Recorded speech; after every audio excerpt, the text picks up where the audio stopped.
Teaching writing isn't always easy, but I'm always up for a challenge. I was fortunate to have a fantastic cooperating teacher who allowed me to take it on early in the semester. I chose a 4th grade opinion writing unit for my final presentation. Even though I used a lot of information from my writing methods course, all of my education courses helped me navigate student teaching successfully. I used assessments to drive instruction, ensured that my lessons were meaningful to the students, as I paid attention to teaching the whole child, as well as ensuring equity through differentiation practices, while fostering creativity in the classroom. Before starting the unit, I took a survey to find out what the students wanted to write about. Surprisingly, many of the students were interested in writing about dogs. So I started the first writing topic as an open debate and asked higher-level questions to get them thinking deeper. I decided to use their first opinion writing piece as a pre-assessment. I provided my students with graphic organizers to help them organize their thoughts. Here's my focus student's essay. She was able to write a decent amount and her sentences made sense and were well structured. She did have some issues with spacing, punctuation, and organizing her thoughts. I made notes for myself and gave her feedback that was detailed, constructive, and encouraging. The whole class struggled with forming strong conclusions, and editing in general.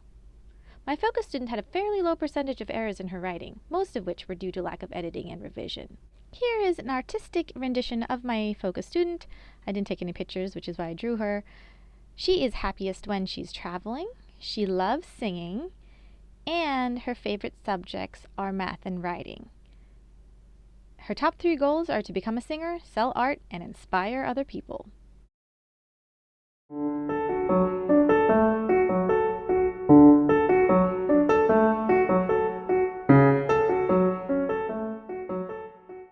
I used several teaching strategies throughout the unit, from modeling best writing practices to providing scaffolding through writing centers. I used a rubric provided by the Hazelwood School District to score my pre-assessment. I looked at the quality of ideas, organization, voice, word choice, sentence fluency, and writing conventions. Throughout this unit, I referenced the Writing Strategies book by Jennifer Saravallo and used information about writing conventions from Lucy Calkins, specifically her Writing Pathways text. The theorists I looked to for inspiration were Bandura, Maslow, and Vygotsky, as I had the students engage in inquiry-based learning as they learned from one another through whole class discussion. In keeping with making writing meaningful and relevant to the students, I found inspiration for the next writing topic in a friend's Facebook post. She was thinking of getting her 7-year-old daughter a hamster, but wasn't sure if her daughter was responsible enough to care for one. Several people had already started giving her advice, so I had the class weigh in on the inquiry by giving them some background information about her daughter. We watched a video about hamster care, and they conducted their own research to come up with an opinion supported by facts. This was a good stepping stone into the final opinion piece, which was a post-assessment. The topic was, would you own an exotic pet? Why or why not? My focus student supported her opinion with a lot of facts and wrote a lot more than she did the first time. She still struggled with organization and accurately conveying her thoughts, but she improved by 1.5 points as her pre- and post-assessment scores show. Overall, I was really pleased with the writing unit. We even had some students go from, ugh, I hate writing, to, I love writing! So that was a plus. Ideally, I wish we had more time for writing.